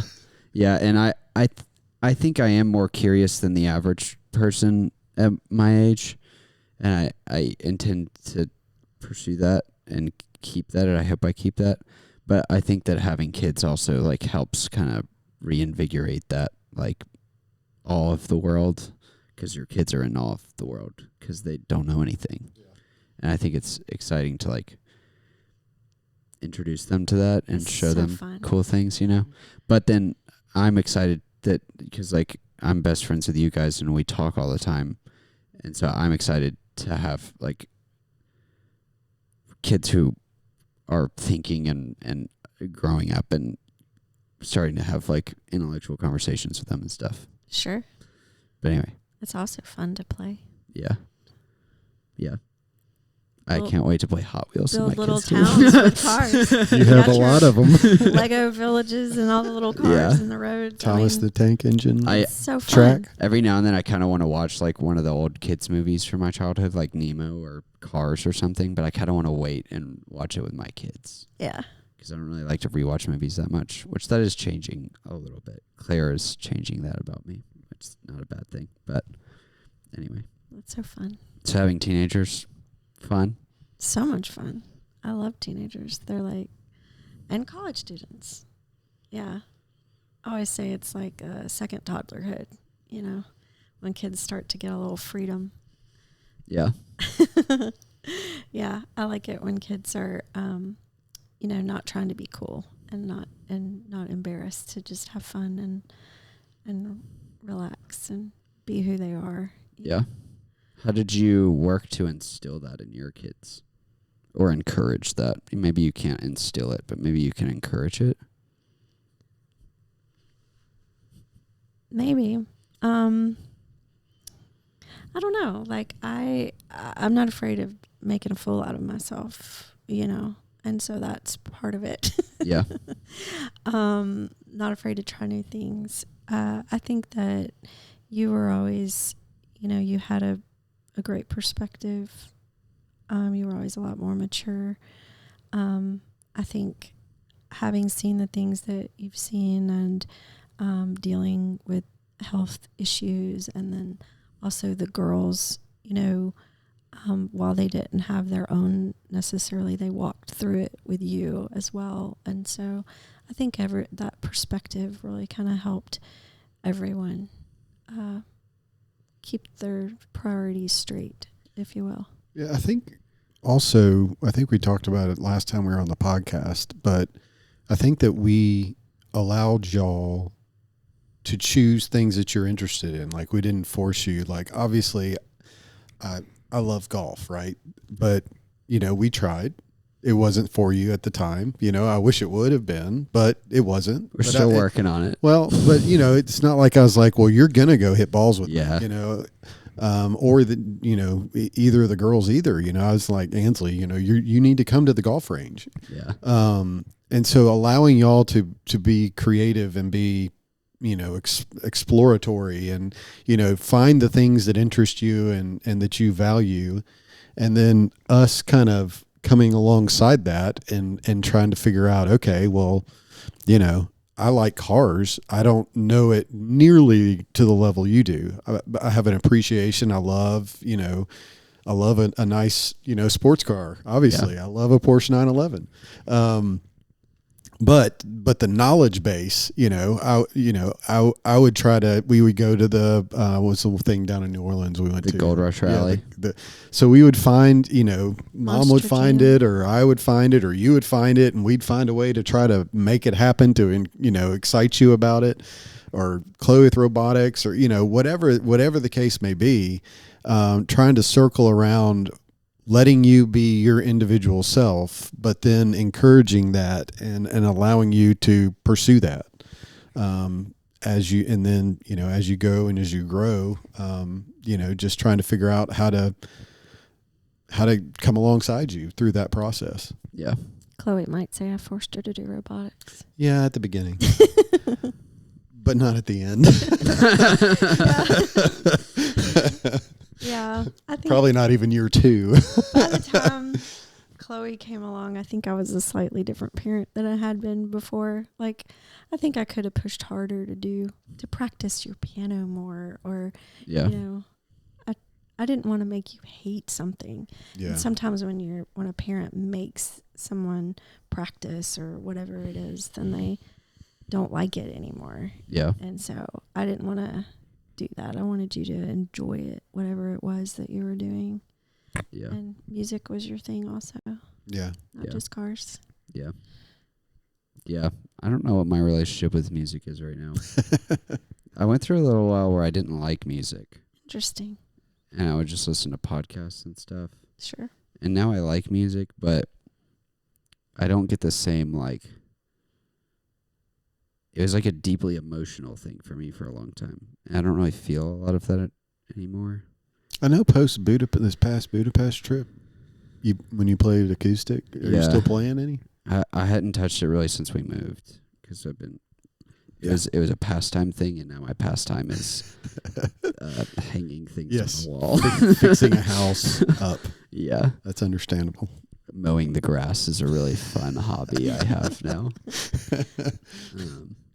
Welcome to home ownership. Yeah. And then, I mean, I don't know if there have been any like staple life events that I can think of. Like, I mean, I got, like, there are staple life events. I got married, went to college. My sisters went to college. Ansley's getting married. Like, that kind of stuff. But I couldn't really think of, like, other big stories necessarily to tell from South Africa to the Ukraine. I was hospitalized in 2014, so that was challenging. We don't necessarily know what happened around then, but we think it had... Still don't know what happened? Yeah, we think it might have had something to do with, like, a lot of emotional things happening all at one time with, like... That's my theory for sure. Yeah, there was, like... some family drama going on, and, with outside of our immediate family drama going on. Yeah, and Stuff. you lost a third of your lung function, like, overnight. Yeah, like a light switch, just... Yeah. It was really scary and crazy because you had just won a track meet, and we went in the hospital, and your lung function had dropped, and I was like, but he just got first place. I think you may have been, like, setting team records and stuff at that event. I don't know. I was a track star on my homeschool track team. Go Victors. Until I stopped growing up in height, and then it just tapered off, because eventually you can be a really fast runner when you're 5'7", but if you're running sprints against a guy who's 6'3", his stride's a little different. Longer. I think that you still have some records that haven't been beaten, though. Yeah, the thing that was maybe was the best at was the high jump. And I was really good at the high jump because I was jumping 1 or 2 inches over my height. Maybe 3 inches over my height, which is really impressive. But then when you're 5'7" and you're jumping against someone who's 6'3", then the same principle applies, that even if they can't jump over their own height, they're still jumping over the 5'10" that is, 3 inches over my height. So anyway, if I had kept growing taller, I might have been a really competitive high jumper, but I'm satisfied with my height. There is an interesting story there with that hospitalization, though. What part? Well, so we went into the hospital. We were there for 2 weeks. Which, by the way, that we had made the switch to UAB, so we were still living in Brandon. Yeah. So you and Mom came over here to UAB. So I was with the girls back in Brandon. Yeah. And we had a lot going on during that time period, which we've alluded to. But so you were in the hospital, and they couldn't figure out why it was happening, but they put you on multiple antibiotics and steroids, and we did 2 weeks, and like nothing changed, no difference. And so we went back home because, like, what's the point? Why are we going to keep doing the same thing over and over?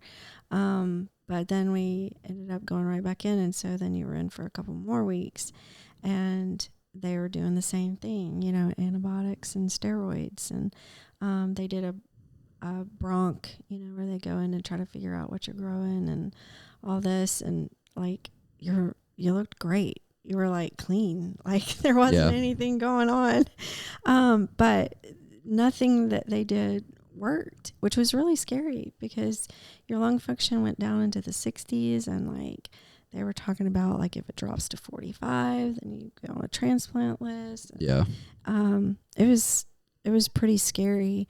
And so we went home with nothing changed, and then came back for an appointment, like a follow-up appointment.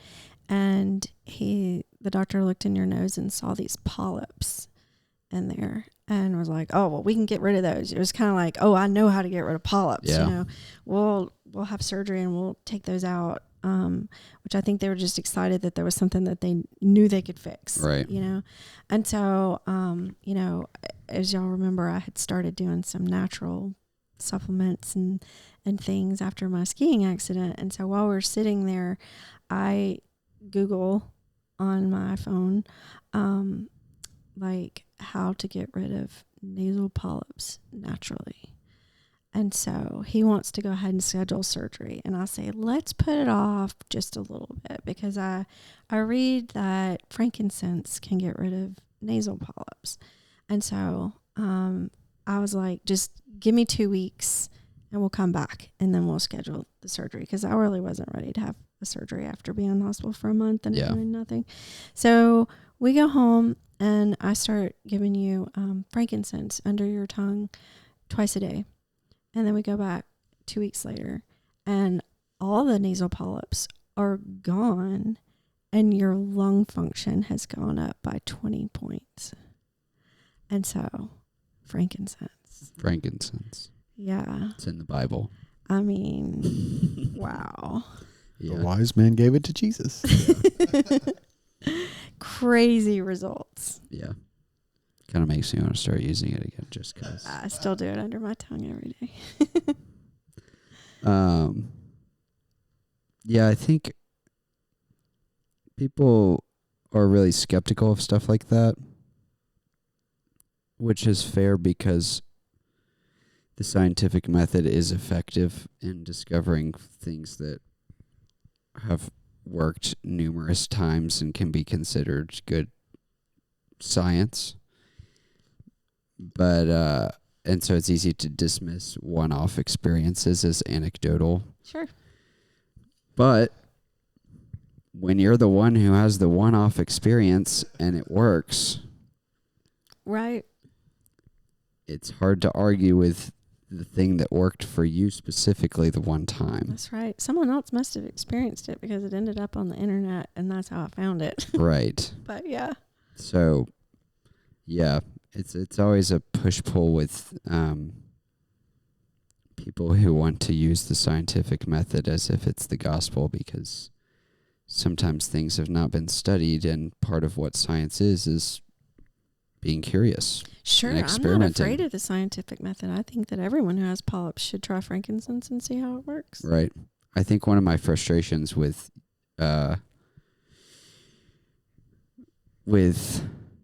treating science as if it's the gospel is that science is theoretical. And so people who practice science should be practicing experimenting, and there should be a spirit of curiosity about it, as opposed to thinking that all science that has been discovered, all the science that has been discovered now is the only thing that will ever be discovered. It's almost as if people like have that perspective. Well, the statement that the science is settled is very unscientific. Yeah, right. Because science is about questioning. Right. Always. Yeah, and nothing is ever considered to be 100% true. Right. Like, it's all a theory. Even gravity is a theory until proven otherwise. It hasn't been proven otherwise in a few hundred years, but that doesn't mean that it won't be proven otherwise.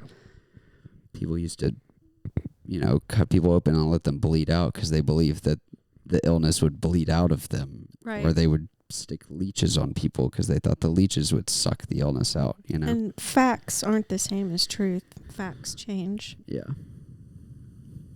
Just ask Pluto. Yeah. RIP. Exactly. That's a cool story. I forgot about that. I knew about the nasal polyps, but I forgot that my lung function jumped. It did. Yeah. It's up in the 90s right now. That's amazing. It's very exciting. Pretty cool. It's up in the 90s, and I don't do my breathing treatment every day. Isn't that crazy? That's wild. I'm about to start a new medicine that might also help some. I don't know. It probably won't change my short-term condition, but will hopefully help the long-term. I mean, I feel like that's a good 2000s and 2010s and a little bit of 2020s. You think? Yeah. Any other random stories you want to tell? I enjoyed being. So I turned 16. That was awesome. My first car was Dad's old Nissan Altima. That was a 6-speed manual Nissan with the V6. Yeah. That was really fun. Thanks. So we lost sixth gear. Yeah, and then we lost fifth gear, and then Grammy bought me my 4Runner. Did you want to talk about your trip to Geneva? I went to Geneva in 2017. That was really cool. So because I have CF, I got to do a Make-A-Wish trip. And it was cool because they were using me as an example of, they were basically trying to tell people that not everyone who gets a Make-A-Wish trip is like on their deathbed. It's for people who have chronic diseases also.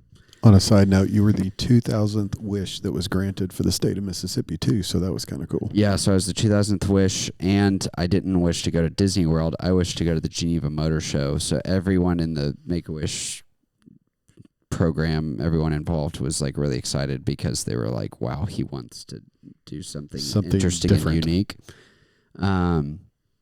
So I went on like a little speaking tour kind of, and spoke at a few different schools and kind of told my story, and they made a video about me. I don't know where that video is, I'm sure we could find it. but it's somewhere. That was kind of cool. And then they did all these like special, like they did a send-off party for me at like the supercar dealership in Jackson, which there is a supercar dealership in Jackson. It's called Motor Cars of Jackson. They do crazy business. They have all over the world. They've had, for my car friends, 918s, Carrera GTs, Ford GTs, crazy Ferraris. They've had some wild stuff go through there. So that was really cool. And then we got to Geneva, and then they had they found this guy somehow or another who was associated with Make-A-Wish over there. His name was Paul. Yeah, he made donations. So he was involved with Make-A-Wish in Switzerland. Yeah, so he had a McLaren, and he drove me in his McLaren 650S to the Geneva Motor Show. And then they arranged with this really famous car YouTuber, Shmee150. His name is Tim Burton. Not the movie producer. Shmee150, Tim Burton. And he drove me around in his Ferrari FF in the parking garage or something, and then we went inside and saw all these cars, and I knew more about them than the people who were on the stands telling people about them. I loved that story. So we got a behind the scenes at McLaren, which was really cool because that was amazing. The guy who did he was the the head tour of product. was head of product. Yeah, he was part of the design team and all that for was it the 720? That was when the they one that launched came the out? 720S that year. And so after that was over, he was giving us his information. Anytime you're going to be in Woking or Walking, however you say it, if you're ever Woking. in London, come on down. It's just southwest of us, of London, and we'd love to give you a factory tour, which we never could make that happen, unfortunately. But anyway. And then we went to Ferrari after that, and they were supposed to give us kind of a behind the scenes tour. So we're going up to the stand, and the new Ferrari's on the turntable, and they had some guy, it was not a high up guy, giving Myres the tour, and Myres knew more about it than he did. Yeah. I loved it. I think what they do is they hire actors and Learn a script. pretty people to get up on the stands at a lot of these companies' stands, and they just learned some facts about the cars, and then they just open up the door and show you. So they were very nice, and they gave very nice. They gave us a little packet of goodies, and I have a name tag that's a Ferrari name tag that says my name on it and stuff like that. It was really cool. Ferrari. Yeah. I also thought it was really cool at McLaren when they took us backstage. Yeah. And there were people really back cool. there that were ordering their car while we're sitting there. Yeah, we were back there, me and my little sisters who are, Chloe's 7. No, she's 10 years old. Yeah. And there's guys at this table who are look like multi-millionaires. Saudi Arabian princes and stuff they like have that. Richard Mille watches on and Gucci shoes, and they're talking about their P1s, which is $1 million, $2 million car. And there was this really special 720S there that had this crazy paint job that faded from black to red. And I found that guy on Instagram a long time later. He's a big car collector. Anyway, that was really cool. I think I still have his business card somewhere, and I wonder if he still works there. Yeah, I do too. You should reach out. I should, just because I have. Maybe he would go on the pod. Yeah, That would be awesome. I bet he's Road probably trip. still in the car industry, but he probably. I wonder if he still worked for McLaren or not. I Yeah, feel you like should people move around. Definitely look it up. I still have Paul's email. I actually looked up his business the other day out of curiosity. I couldn't find him on the website, but anyway. That was really cool. I think that's funny when I tell people I did a Make-A-Wish trip, because it's funny. I don't know. It was an awesome trip. It was really fun. And we stayed an extra week to celebrate your birthday. In Paris. We drove up to Paris. That was really cool. I wrote a song on the piano there. Yeah, you did. So cool. There were a few years there where your birthday was someplace cool every year. Yeah. Yeah, it was like Ukraine, the hospital, Paris. Yeah, I feel like it was 3 or 4 years in a row. Mm-hmm. It was pretty cool. Yeah. And then I go off to college, so then I kind of become my own man a little bit. But we still did the summer after my freshman year, we did a lot of traveling. We did like Disney. We did Grand Canyon. That might have been the year after that. Yeah, that was Ansley's senior Ansley's. trip. Colorado. Yeah, Colorado. Utah. I went to South Korea after my freshman year. That's right. That was crazy. COVID happened. I moved home. That was crazy. Yeah. You were in Budapest. I was in Budapest, and I can tell that story. So Mom and Ansley were in yes, I Colombia. forgot y'all were also gone. Yeah. Myres was in Budapest, and me and Chloe were in Mississippi. Yeah. And so we're all over the world. Spring break 2020. And what they made the announcement that they were going to shut down airports on a Friday. And in Budapest, the leader of your trip, maybe you could tell that better, but like he felt like y'all should come home. Yeah. Because y'all were supposed to stay till Sunday or something? Yeah, we were supposed to stay another 3 days, and Clayton pulled us aside one night after a long day of speaking in ministry and all this stuff, and he was like, we have to leave tomorrow at like 6 a.m. because Trump is going to close the borders. And so we like caught, I think, the last flight out of Budapest. And did y'all leave early? I couldn't remember if y'all left early. And then I called Mom and was like, I said something like, they're making us fly back because of COVID. And she was like, you have COVID? I was like, no, I don't have COVID. So you're calling me on my cell phone, and I was down in the lobby with like 50 teenagers, and we're all about to go out in the mountains and tell people about Jesus, and it is very loud. And I'm like, what? You have to go home? Yeah. And you're like, I can't go back to school. And I'm like, you got kicked out of Sanford? Like, what did you do? Yeah. I was not understanding what was happening. Yeah. Did y'all leave Columbia early? No, we didn't.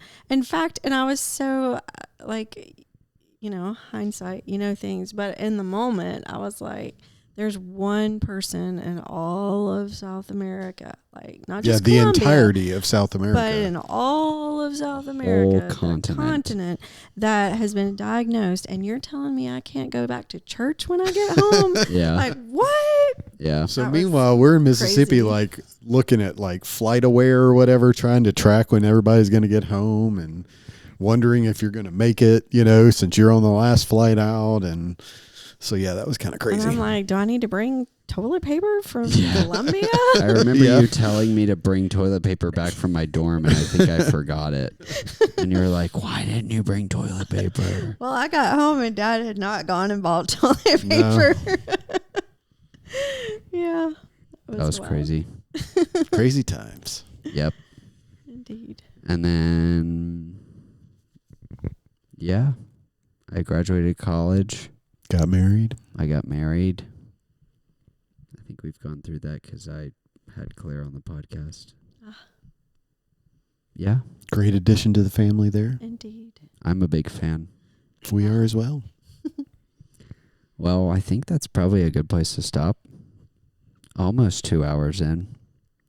Yeah. Do you think? I think that's a good place. Anything else you want your great grandkids to know? I love you. We love you very much. You come from a great family Yeah. that Yes. loves you and supports you. Yeah. You can do anything. That's right. Yes, Myres the third. that's right. Little Myres, God has a plan for your life. Cool.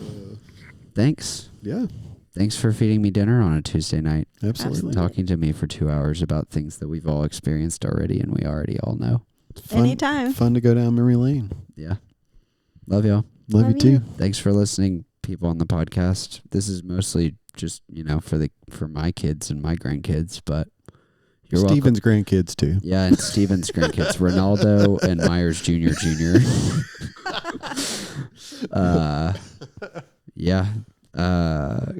Come say hey to my parents if you see them at Sanford, because my mom works there, and a lot of people who listen to this go to Sanford. So if you see my mom, say hey. Cool. Thanks. Absolutely.